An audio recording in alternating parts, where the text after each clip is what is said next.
Welcome to this webinar on Rural Climate Dialogues, Local Approaches to Climate Preparedness and Resilience. I'm Anna Claussen at the Institute for Agriculture and Trade Policy, and IATP and the Jefferson Center are hosting this webinar together. Despite the urgency for action, U.S. climate policy is stalled, and rural constituents are among the most politically significant sources of opposition. Conventional thinking is that climate is too politically charged to discuss in rural America, when the reality is that rural citizens are dealing with the challenges of extreme weather directly, and they are interested in being part of community and political solutions. And it is our belief that the rural climate dialogues can bring in new voices and depoliticize the conversation around climate change in rural America, and has the strong potential to influence policy and lead to sustainable systems change. Today we will be sharing more about the rural climate dialogue process, what it is, and sharing with you via first-hand experience from jury members and jury experts how our first rural climate dialogue played out in Morris, Minnesota this past June. We have some great speakers today. First, we will hear from Kyle Bozentko. Kyle is the Executive Director of the Jefferson Center and was principally responsible for the design and facilitation of the dialogue process itself. Then we will hear from firsthand from Wes Flinn, one of our 15 Morris area residents who participated on the jury last June, and also from Troy Goodnough with the University of Minnesota Morris, who participated as an expert panelist during the jury and also engaged as an area stakeholder in the months leading up to the jury. Lastly, we will hear from Natasha Mortenson, Morris High School's agricultural education teacher and FFA advisor. Natasha, along with two other high school teachers, engaged their high school students in a mini climate dialogue process in the months leading up to the community jury. I'd like to say just a couple of words about how the webinar works. At any point during the webinar, you can go to the drop-down box at the right-hand side of your screen and type in questions. We will be taking questions all through the webinar, and after our presentations, we will have time to answer those questions. Also, after the webinar is over, we will be sending everyone a link to the recording of the webinar, and it will also be accessible on our website. So why rural? While current understanding, as I mentioned earlier, is that climate change is too politically charged to discuss in rural America, or that opposition to climate policy is inevitable, perhaps we view it that we're not getting the answers we want because we're asking the wrong question. Without positive pro-rural voices or proposals on the table, climate change skeptics and deniers have filled the information space, and it's largely been focused on additional burdens that new regulation or taxation would bring to rural America. And it's been ignoring the ways in which climate change adversely and currently impacts rural America. In general, rural citizens' views about climate are based on their economic and social realities, which differ in key ways from their urban counterparts, particularly around wages and energy costs. As you can see here on this slide, rural residents earn less than urban residents on average, but they also spend a higher percentage of their income on transportation and energy. Additionally, existing farm and rural policies pull in the opposite direction for meaningful climate policy change. And fertilizer, pesticides, diesel fuel use are some of the biggest crop production costs for conventional farmers. Because they are mostly derived from fossil fuels, it's really hardly a surprise that farmers and many in rural communities would reflexively oppose any policies that result in higher fossil fuel costs. But we believe that the rural opposition to climate change is not immovable. Furthermore, that rural communities have the highest potential to benefit from a shift away from fossil fuel energy and inputs. Whether it's renewable energy or reinvigorated local food economies, or simply more responsible land use, rural communities are where the production part of our carbon-friendly economy will happen and where much of the benefit can be retained. But there's no magic marketing or messaging campaign that's going to shift this tide. And so for rural citizens and farmers to support climate policy in action, they need to come to see these truths for themselves. And we need to bring out new rural voices that depoliticize this conversation around climate change in rural America.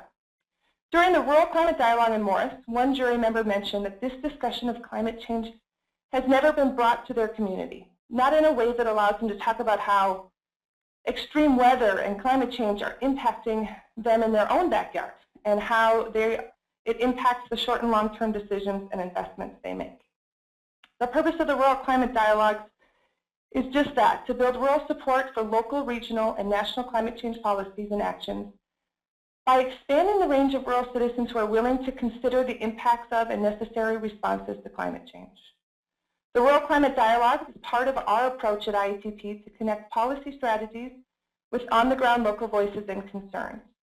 And IATP is currently in the process of developing a national rural climate policy platform to advocate for specific policy solutions that are focused on the concerns and opportunities rural communities see with the changing climate. The end audience for our work is local, state, and national policymakers from rural districts, but we intend to reach them authentically through rural citizens who are the target audience of this project. I would love to hand the presentation over to Kyle, who's going to share more about what the Rural Climate Dialogue process is. Kyle. Great, thank you. So this is Kyle Bozentko, and I'm the Executive Director of the Jefferson Center. Really quickly, just to give you a little bit of insight about our organization, we're a nonpartisan, non-advocacy, civic engagement and public policy organization. Our goal is really to convene individuals with the time, space, and resources to make informed decisions about public challenges and public issues that affect their lives. So one of the ways that we've done that historically is through the application of a citizen engagement process known as the citizens jury. So I'm going to talk really briefly about what the citizens jury entails, but I will be happy to go in further detail offline or afterwards if people want more in-depth conversations about the actual process. But basically, the citizens jury is a form of deliberation and dialogue that aims to bring together a small, randomly selected group of individuals who represent the demographic and attitude and other characteristics of the community from which they're drawn. So our goal is to get people together who, even if they're from the same small community, don't walk in the same spheres, have different perspectives, different experiences, and who tend to not just disagree with one another, and especially those who are not the people who always show up or are engaged in conversations or civic activism or any other kind of standard forms of community engagement or activity. Our goal is to convene them and to provide a common framework for analysis, especially around technical and complicated issues. We bring groups together for multiple days, and most often 3 to 5, sometimes over multiple weekends. We provide them with a common framework for analysis, which is concepts, expertise, and overviews of the issues that they're going to be discussing together so that they really have a way to dive in and learn and engage in the material and engage technical policy issues with more comfort and with the collective group capacity to really work through those things, ask the questions that are challenging and underneath the surface, and to really engage with material.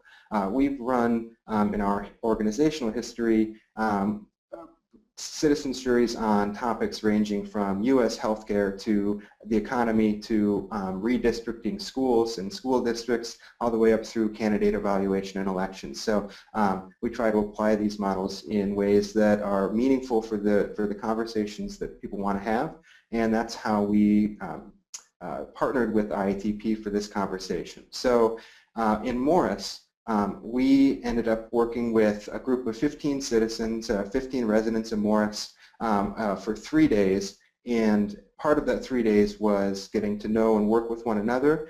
They heard presentations from the state climatologist, Mark Seeley, who talked about what people are experiencing in terms of weather and how that compares historically to trends around weather, extreme weather, and climate particularly in west central Minnesota. And then they heard from individuals who talked about the energy poverty and energy usage of Morris residents, and that's something we can talk more about when Natasha's on the line later, because that survey was actually conducted by students at Morris Area High School who were participating in the student jury process. In addition to that, the participants heard from local perspectives, some of whom are joining us today, but local perspective from the USDA Soils Lab, the representative from the City of Morris, individual from the Minnesota Federation of Insurers to talk about how these issues are affecting homeowners and insurance rates and insurers, and as well as Otter Tail Power, who's the one of the primary local power suppliers, and the University of Morris Sustainability. So the goal was really to provide a wide range of perspectives for how what challenges local organizations, local agencies, local businesses are facing in terms of extreme weather and climate change, but also to pair that with what strategies they're actually using on the ground in Morris and in the surrounding area and the community to respond and say, here's what we're seeing, here's what's changed recently, and here are the strategies that we're putting into place that we want to do, and here's how we think community members could be involved in implementing some of these transitions and these changes. So it really wasn't just about, here's what we think should happen. It was, here's the things that we've begun trying to work towards so far, and here are opportunities we see for community members to be engaged and involved in these processes and join this conversation and this effort with us. And so some of the things that we did was really try to have the group outline as a result of the citizens jury process. The group itself identified primary set of concerns that they recognized as a result of their interaction with their experts and one another, primary areas of opportunity they saw, as well as a list of recommendations for community action, both everything ranging from the individual household and individual family level all the way up to here's what we think can be done and how we can begin to tackle some of these challenges and turn challenges into opportunities on the community level. And so with that, I think I'd like to invite one of the participants, Wes Flinn, to join this conversation and pass over to Wes so that he can share a little bit about, from his perspective, what that experience was like being involved in that conversation with his neighbors. Well, thank you, Kyle, and thanks to Anna and everyone for inviting me to take part in this and in the climate dialogue back in June. It was a fascinating experience. A couple things I thought about as I was kind of prepping for this was, what were the reasons that I wanted to take part in this? What was it like to participate with this particular group of citizens from the Morris area? A little background. I teach at the university here, so I don't know that I'm always the best representative of rural America, but I am always quick to point out that I did grow up on an actual working hog farm in southern Indiana. So even though it's not what I do for a living now, rural America, the agricultural economy, this has been very important throughout my entire life. And when this event came along, I jumped at the chance to participate in it. And one of the things that was most striking about it is that it was certainly a diverse group of viewpoints across the spectrum, folks who were absolutely committed to the idea of climate change, that this is happening, as well as some skeptics on the issue. And what I liked about it, and I say this as someone who is, how to put this, very strident in how I tend to express myself sometimes. One of the things that I really liked about this whole process was the civility of it. We knew we were all coming from a different philosophical, intellectual place, and that didn't matter. We wanted to find, if there was common ground to be found, we wanted to find it. And if there wasn't common ground to be found, well, we wanted to reduce the distance as much as possible. It also introduced me to a people that travel well outside of my circles, and that's always fascinating. I always tell my students how important it is to get contrasting, competing viewpoints and interacting with them, because not only does it allow you the chance to sharpen your own arguments, you might actually learn a thing or two. And I certainly learned quite a lot in this whole process. For me, probably the most fascinating thing in terms of information that was presented was when the scientist from the research station, we have a USDA research station here in town, Abdullah Jaradat, I hope I'm pronouncing his name correctly, spoke of how climate change is going to affect the farming resources of this community. You know, this area is so committed to pretty good-sized farmland. There are a lot of good-sized farms around here, and they produce a lot of crops. And these issues, the changing climate is going to change the weather, and this is going to possibly adversely affect the kind of crops that we grow. So we need to start thinking in terms of moving beyond a monoculture and thinking in terms of, you know, sustainable agriculture, using a variety of different practices, finding new grains and crops that will grow in a changed weather system, a changed climatological system. And as I said, even though I'd grown up on a farm, I hadn't given that a whole lot of thought. It was eye-opening, and I think it resonated with a lot of people because farming is such an important part of what goes on here. And one of my fellow panelists was, I believe he serves on the water district for the county, and it was interesting watching him interact on these issues as well, because this is something that he deals with every day. We don't think about it. Those of us who are outside of farming don't often think about it. Where does food come from? From the store. I mean, that's how a lot of people think, but to actually see real, tangible data on what could happen, it was truly an eye-opening experience.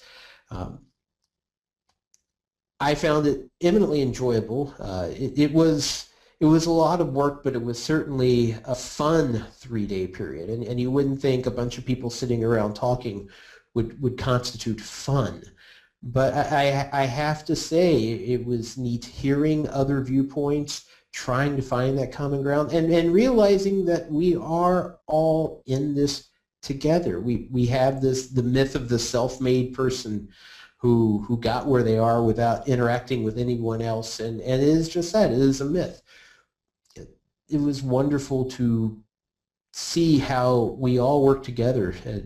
I made a reference at one point to E pluribus unum, which is, of course, the motto of the United States. It's on the back of the dollar bill, and that's what this is all about. From many, one. We are one community, and bringing the individual components of that community together, I think, did a lot for how I interact with my fellow people here in Morris, how Morris interacts with the area around it, how West Central Minnesota interacts with the rest of the state, how what happens here affects what happens other places.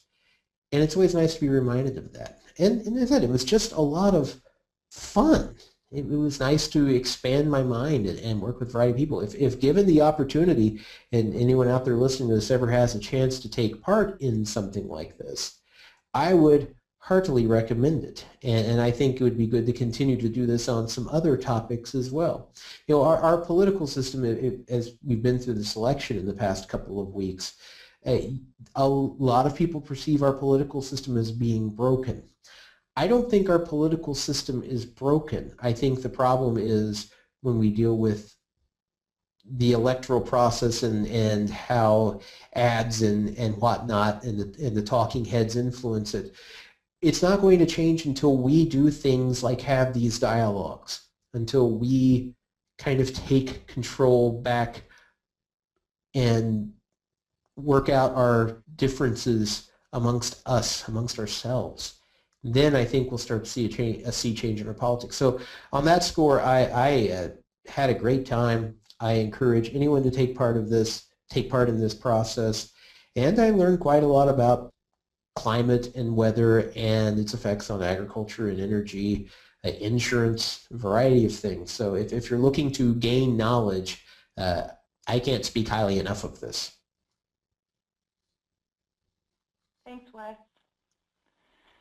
So that's, we'll probably come back to Wes too, but I just want to take a moment and maybe also ask Troy a similar response to just generally what was your experience being on, I guess, involved both in the process ahead of time and then as an expert.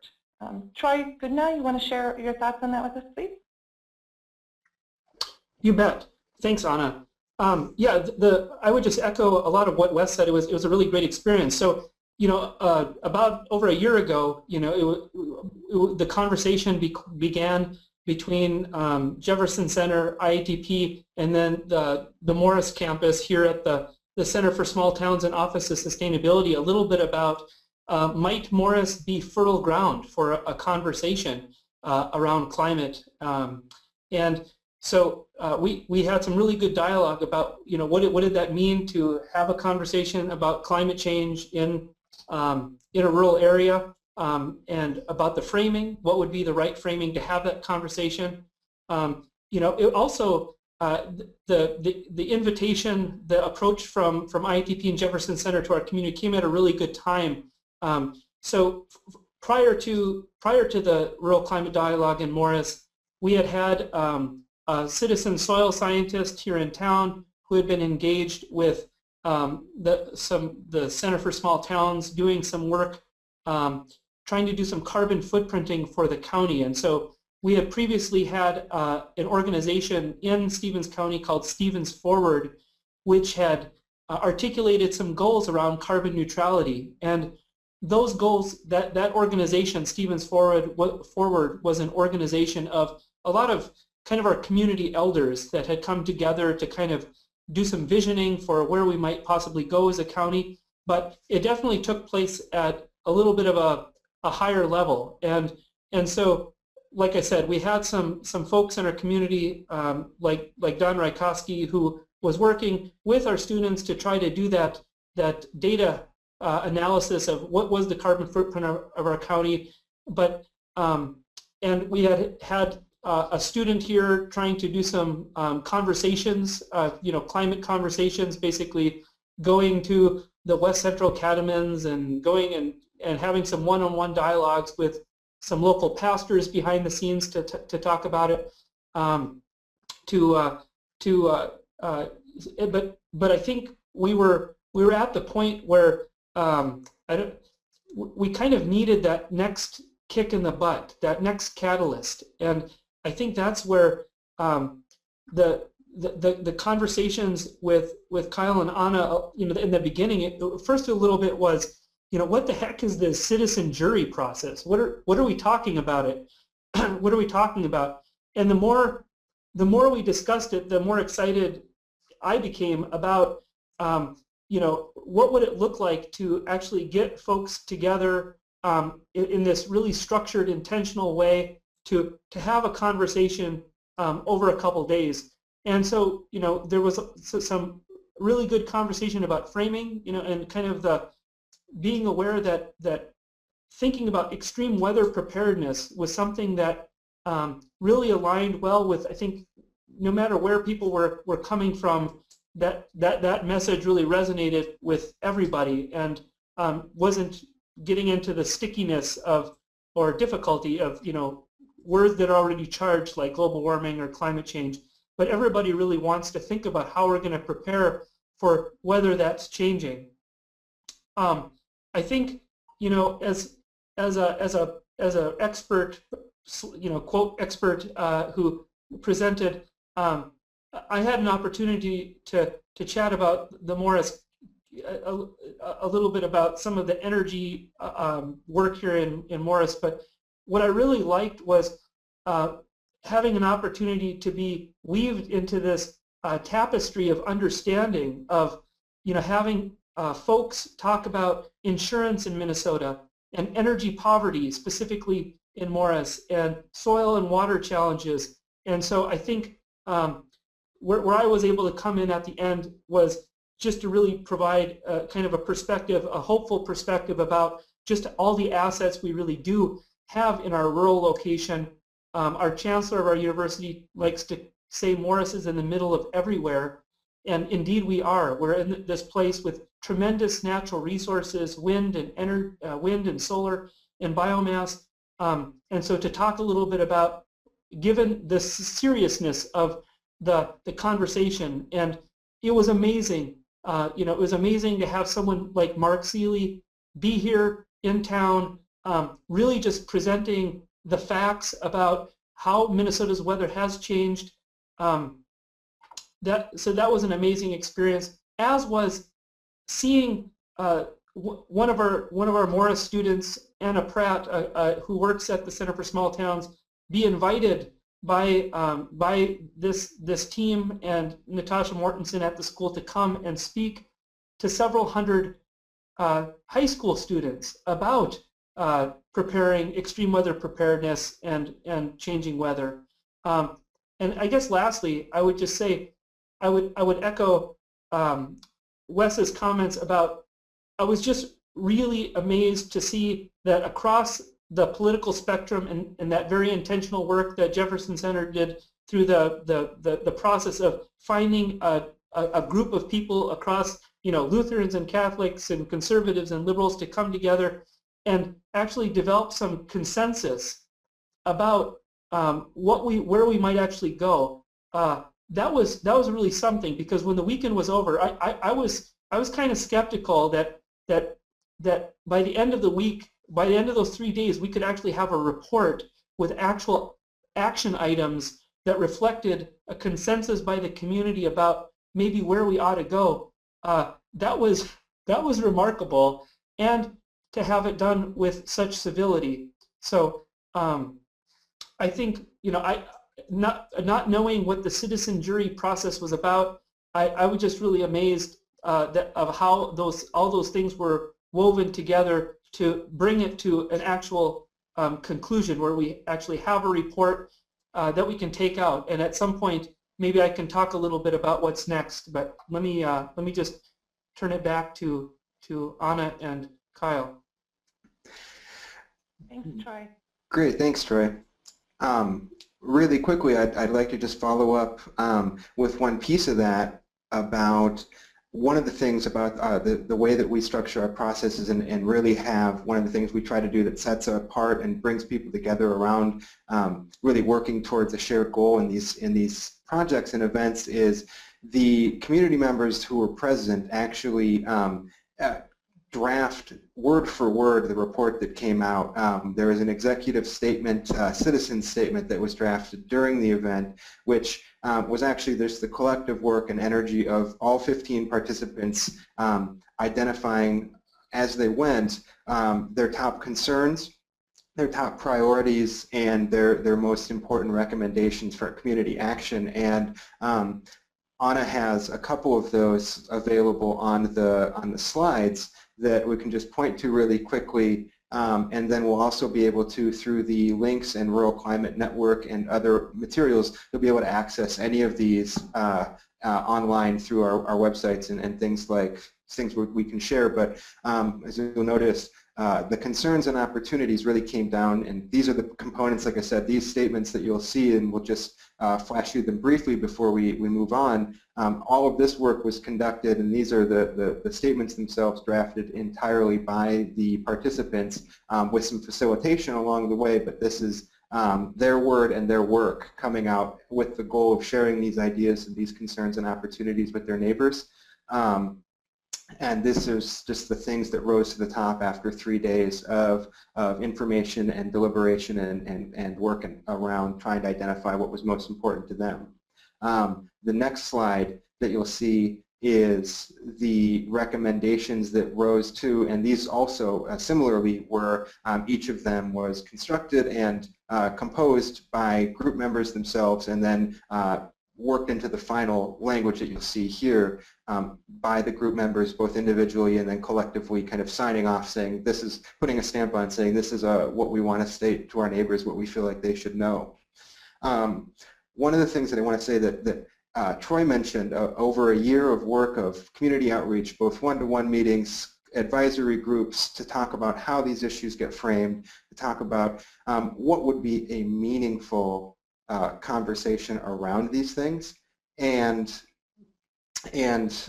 one of the things that came through from that was we wanted to involve students as well. This not just being an issue that needs to be happening or conversation that happens amongst adults or older residents, but one of the ways that we did that was with the Morris Area High School, and Natasha Mortenson is here to talk with you a little bit about what her experience was having worked with us and worked with the students to model some of the citizens jury type presentations and deliberation in a large classroom setting, as well as working on students going out and being really ambitious and conducting a community survey on energy usage. So Tasha, I'd just like to invite you to speak a little bit about your experience, and thanks for joining us. Yeah, thank you for having me. I want to make sure you can hear me. We can. Awesome, great. I had to get on late. I had a staff meeting, so thank you for accommodating me. I want to talk a little bit about how this has impacted our students here at Morris Area High School. It ended up being a fabulous project for the students and for our staff. We actually combined some classes. We had some 9th graders and some seniors last year in the ag courses and in social studies work on learning about some of these issues that they were going to bring up at the dialogues in the jury process. We had speakers come in from the University of Minnesota Morris. We tried to give them a lot of information ahead of time so they could start to formulate their opinions on what they kind of thought and what they thought as ways to get past some of the issues that may come up in their lifetime and how they'll affect them. I will say that it was an amazing experience to watch them learn about some of these things. I could tell that it was the first time that they had really thought about a lot of it. Not that they hadn't heard it before, but that we, made them think about it and what they would do and how their lives would change, perhaps, if certain things weren't addressed. We were able to do group between 9th and 12th graders. We actually mixed them up. As you can see on the slides. They listened to presentations. Mark Seeley actually talked to them one day, which was amazing. Jefferson Center IATP came in on the right side there. You can see the kids working on maps of Morris and identifying places on there to do with these topics. And the students really got into it, which I was really impressed with. And it was really fun to see them thinking about their part in everything. A lot of times, the students are the future of what's going to happen with these topics, but we often ignore them. So I feel like the programs in the schools is a really important part of the process. Thanks, Tasha.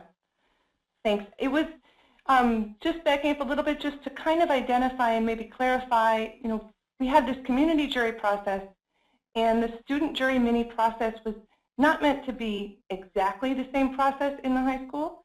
I think it was less about generating actual climate solutions, and it was, starting with arming the students with this information and really these skills and this space, as Tasha mentioned, for effective communication and deliberation.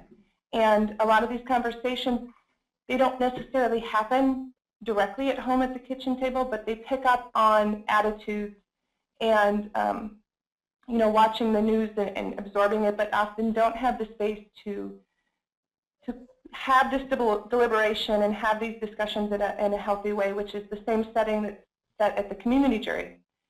And one of the pieces that was very helpful for this project for IATP and the Jefferson Center and our partner SEED, the Center for Earth, Energy, and Democracy, was that the students helped us collect information from the community, door to door, and really with their families and their friends and neighbors about household energy use and household interest in renewables or interested in alternative opportunities. So they collected hundreds of surveys that were then part of the process that was, those were looked at and were presented back to the community in June during the community jury process and helped map out this energy poverty mapping that was mentioned by Troy earlier. So it was a great partnership, and we really appreciated that opportunity to come into the high school.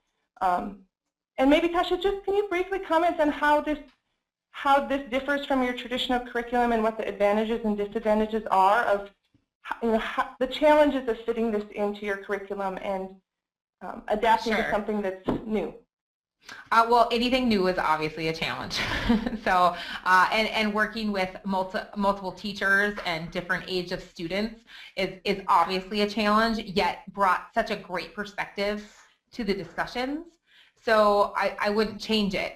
I wouldn't change the different grade levels that we put together. I think it was perfect.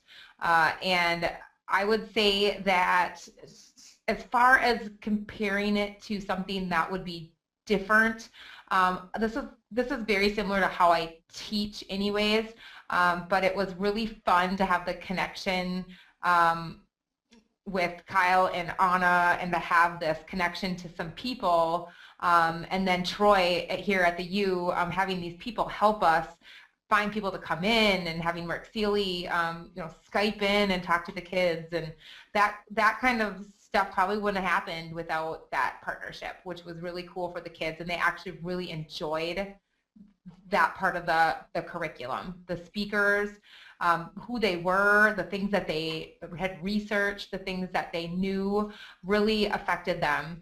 And I had a lot of kids comment quite often actually throughout this process about, what can we do? And I love that, because now, we've started this composting program here at our school. We're in our second week of our assessment period, and kids are kind of like, okay, like we could actually help with this a little bit. Maybe we could do something.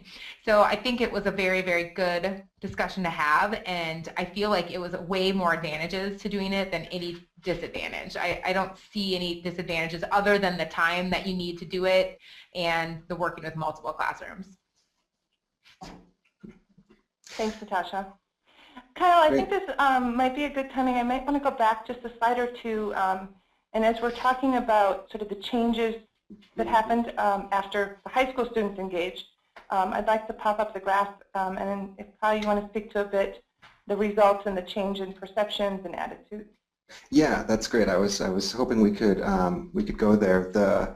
The one of the things that Wes mentioned was his personal experience about feeling all of that he gained a lot, learned a lot, and just had a valuable experience. One of the things that's really important to our work at the Jefferson Center that we try to apply in terms of how we evaluate and measure our effectiveness and impact in projects like this is evaluation that's done by external researchers of both our quality of our work in terms of how we manage the deliberation process, but what participants experience as a result of those things. And for this project, we worked with Dan Myers, who's an assistant professor of political science at the University of Minnesota at the Twin Cities campus, who did a really wonderful evaluation. And I just want to share a couple of quick takeaways before we open it up for a broader conversation about what we saw by the individuals who were participating in that event, the 3-day community jury project, of which Wes was a part. So what you'll see is one of the things we determined or found was that individuals who participated saw a noticeable increase in how much they are aware of extreme weather and climate impacts in the community of Morris itself.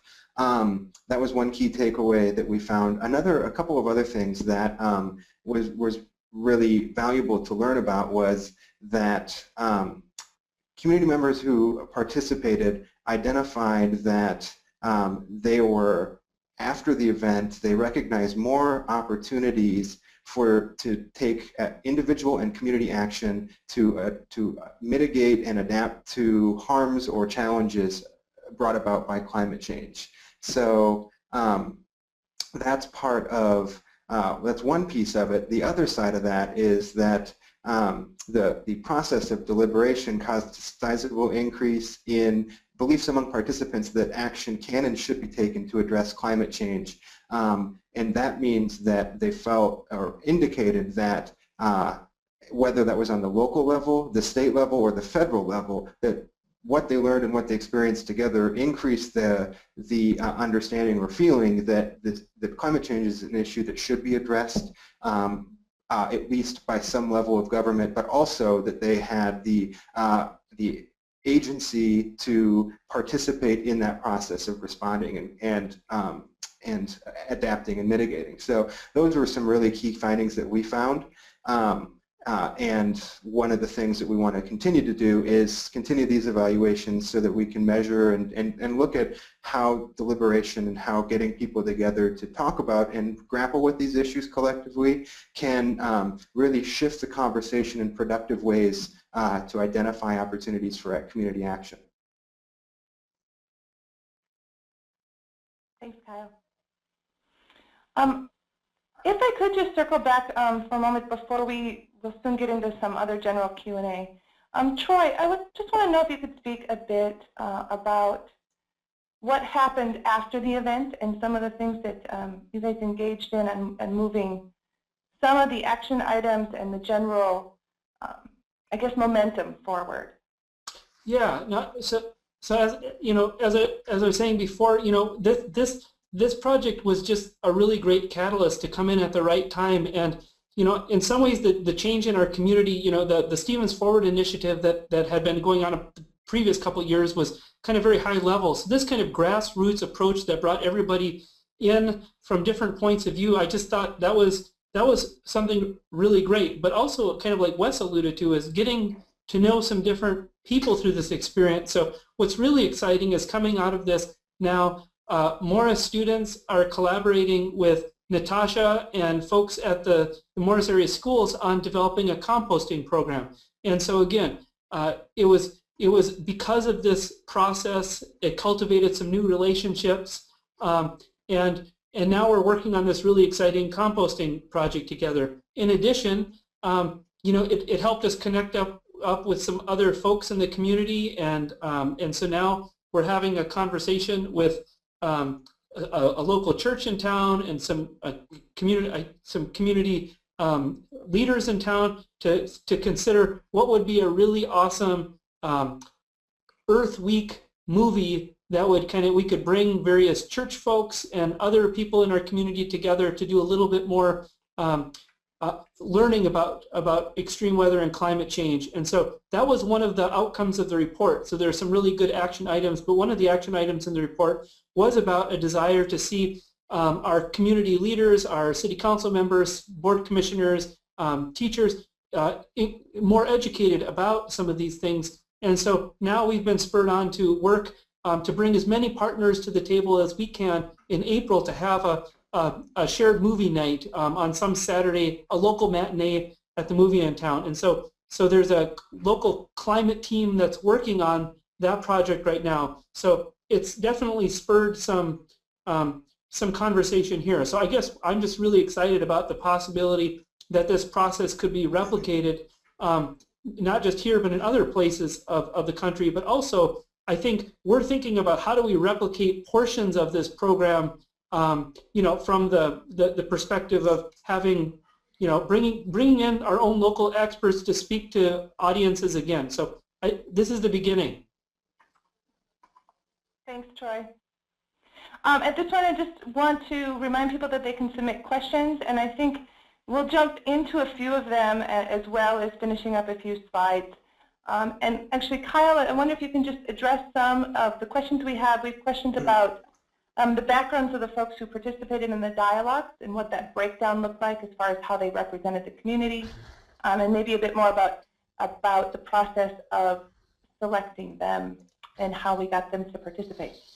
Sure. So I will try to get to some of these as quickly as possible. Part of the citizens jury process that we work with at the Jefferson Center is to recruit a wide and diverse range of participants from a community. We do that through a fairly standardized recruitment process where we send mail and outreach to community members. In this case, about 3,000 surveys were distributed with some basic demographic information. Anyone who was interested in participating filled out that questionnaire, returned it. Their information was anonymized, and we drafted and created a panel of participants that as closely as possible represented Morris as a whole on a number of different issues or different characteristics, from educational experience to whether they lived in Morris proper or were in a rural or neighboring community. A number of factors, and we were as close as we could, and that information would be available on our website. That's part of our recruitment process that we've used in all of our citizens jury work. one of the other things that we do, we really want this to be an opportunity for people to get involved who may not be. So we compensate individuals with a daily stipend. We provide meals, transportation, and childcare. We're really interested in people being respecting and honoring people's time and commitment to be involved in these things, so that we try to eliminate barriers that might be available. And there was another question about how we recruit experts.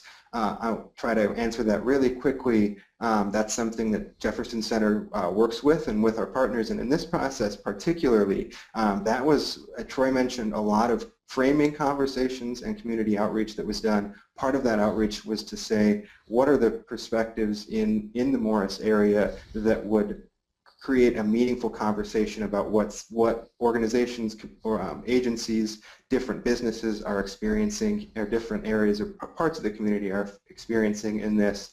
And then Jefferson Center works with experts to try to provide common framework for presentations, so that there's a common format and framework so that the participants get a fairly standard presentation format from each person regardless of what they're speaking about, so that it's all can be useful rather than just a bunch of information. And I would be really happy, you'll get my contact info at the end. Anyone who has any farther, anyone who has any deeper questions about the process itself, I'm happy to take offline so we can try to open up questions about other people's perspectives. So thank you very much for the questions.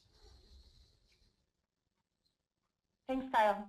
And this is a great time too, as Kyle mentioned, we have a lot of ways to provide resources for the process and what we're doing next, which I will touch on before the end of the webinar.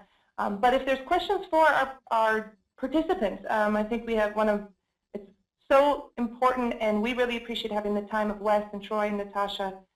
So shoot some of those our way. I also wanted to just mention Abdullah, I know, is on the webinar. Abdullah was mentioned by Wes earlier as another one of our quote-unquote expert speakers who spoke specifically around some of the issues and opportunities facing agriculture. And Abdullah, I know this is putting you on the spot, but we have some questions that I know you might actually be able to address quite well. And if I can unmute you if you're interested or available to speak. But there was just a question about and we don't want to get too I guess off topic, but questions about what are the primary economic forces or concerns that farmers are resisting to change or may resist to change their practices? Is this a question you want to address, Abdullah?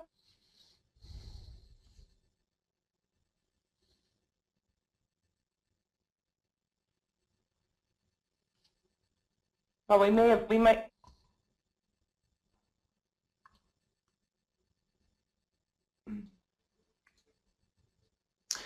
Well, if Abdullah's not able to speak to that, one of the things I'd like to bring up, and this is Kyle again, two things about the information that you saw, the concerns, opportunities, and recommendations that I shared and you saw as part of the slide. Those were just really headers. There's much more detailed information that the community members themselves developed as a component of their report. So it's far more intense. You really got the broadest pieces. They were subpoints that talked in much more detail about observations, recommendations, and information.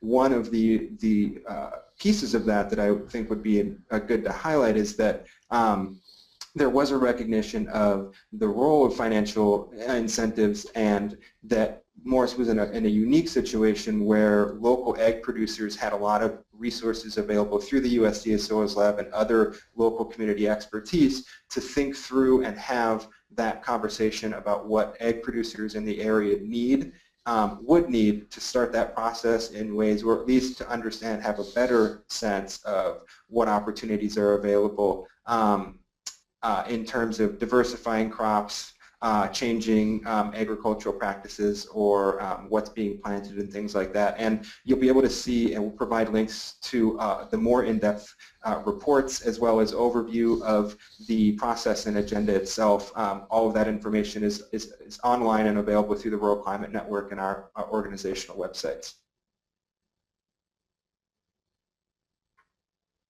Thanks, Kyle. Before I go to those questions, I think I'm actually going to quickly show you where you can access those resources. because I've been mentioned here a couple of times. So bear with me for a moment. And I think it's easiest to just show it to you live. So I will hope look at this. So if you're seeing on my screen, this is our Rural Climate Network. And if you simply go to www.ruralclimatenetwork.org, you will find access to this. And the Rural Climate Network is now actually in its second year of operation, and it's an important vehicle for sharing the information and connecting dialogue participants across the country as this grows. And the basis for the Rural Climate Network is really to connect rural communities and farmers with the tools and ideas and partners for adapting to climate change and mitigating its impact and really creating new ways for doing business in a changing environment. So it has a core set of over 35 member organizations that really allow that to be a very expansive resource page. And if you go to the top under dialogue, there are two drop-downs, About the Dialogues or Morris, Minnesota, which is the one where the space where you can find copious amounts of information. You can find the full report. You'll find on the right-hand side those highlights from what was covered in the media. Under local information here, this is more of a resource for the community and other outlets for them to engage further on the climate conversation. But then further down we have our reports and outcomes. So there is the final report that encapsulates some of these pieces here that we've talked about, going over what the 3 days looked like and the outcomes, the evaluation, some of the pieces that you've seen a bit of. And then here, the last bullet is that executive statement that Kyle mentioned earlier that was phenomenal. I get goosebumps when I still think about it. This was what was created in those 3 days during that time when everyone was together and was drafted. Every word, like you said, with facilitation, but every word was drafted by the 15 citizen jury members as to how they wanted to share this with their neighbors and have this conversation. And then further down, you can see daily blogs and be able to dive in further, as well as the presentations that were given during the 3-day jury. So the best way to go there is just to go to www.ruralclimatenetwork.org and then head to the dialogue page. So I am going to, bring it on back and open up to some more questions here.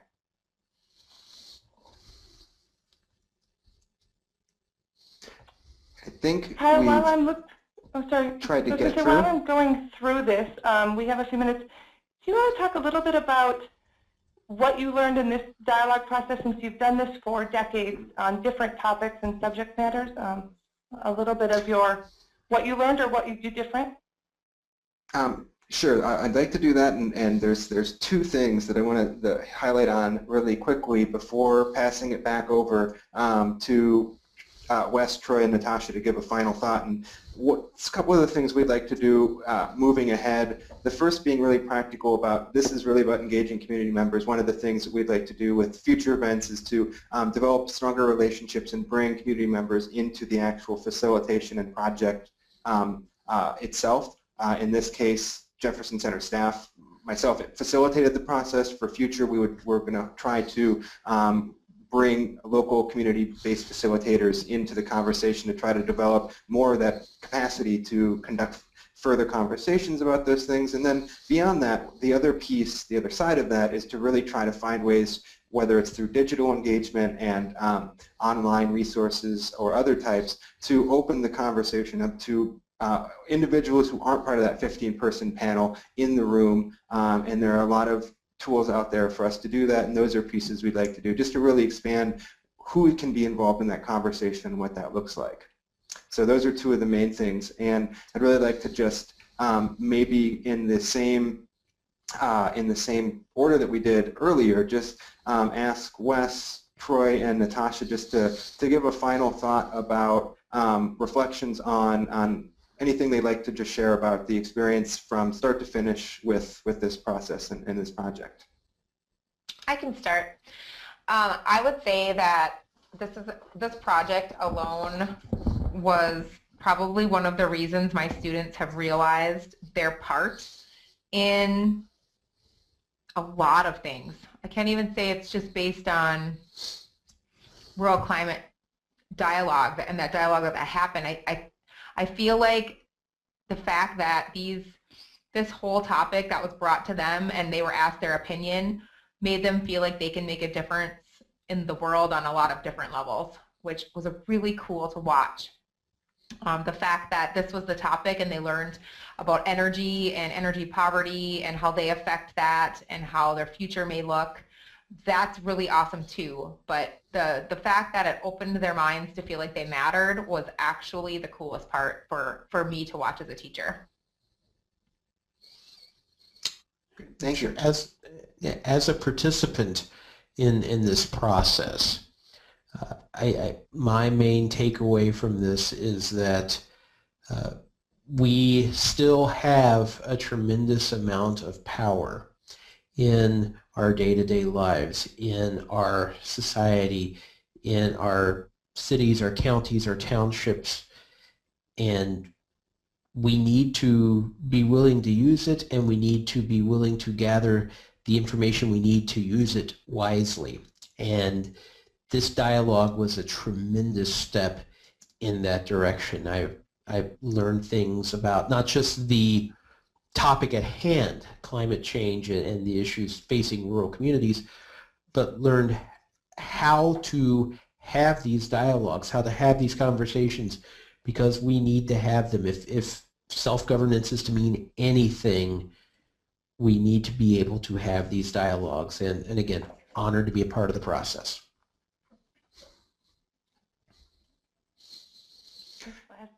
Troy? Thanks.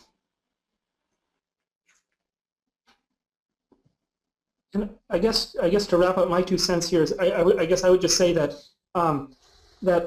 this was really a catalyzing event. So I think you need the fact that we have a document that we can point to that says, look, we actually have a product that we can bring to city council members and the mayor and community leaders and say, look, citizens just like you came together for a couple days and deliberated, and that's really important to have that product of deliberation. The second is they had a model of deliberation, and in these difficult political times, it was, I think what you're hearing is everyone echoing that the amazement and joy that came from watching a process that actually brought people into conversation. And the last point I would make is I had a mentor who used to say, there's never a prophet in your backyard. And I think sometimes we don't recognize the local expertise we have in our community. But sometimes there's something very powerful about having an outside convener come in and bring some outside experts, but also bringing in some of our local experts to share some ideas about these challenging issues. So I'm really excited about the process and where we're going next. Thank you, Troy. Thank you, Wes and Natasha and Troy, and for being here on this webinar, for the participation in the entire jury, and that thank you goes out to all the jury members in their absence. And just in summary, sort of looking to what's next, and some of those have been some of the questions that have come our way. This is a process that's really about having these authentic conversations in individual rural communities, and starting there first. That it's not a messaging stamp that can be, route that can be stamped across the state, but we can have these dialogues in specific individual communities, and then take those voices and bring them up to a larger conversation around climate change in order to help strengthen those authentic rural voices and provide that needed rural perspective and input into climate change policies and initiatives. And so our hope is that such a careful and respectful approach will also ultimately put these leaders in the vanguard of this rural-based movement on climate change. And our next steps include hoping to roll this out in more communities across Minnesota, across the Midwest, and working with other great rural organizations across the country who know the communities in their backyard the best and know how to authentically have these conversations and help facilitate that with them and then help aggregate, like we mentioned, through the Rural Climate Network and other ways into not just state but federal policy. Because sustainable system change really is going to require a rural population that is empowered to be part of the climate solution and not just seen as contributors to the problem.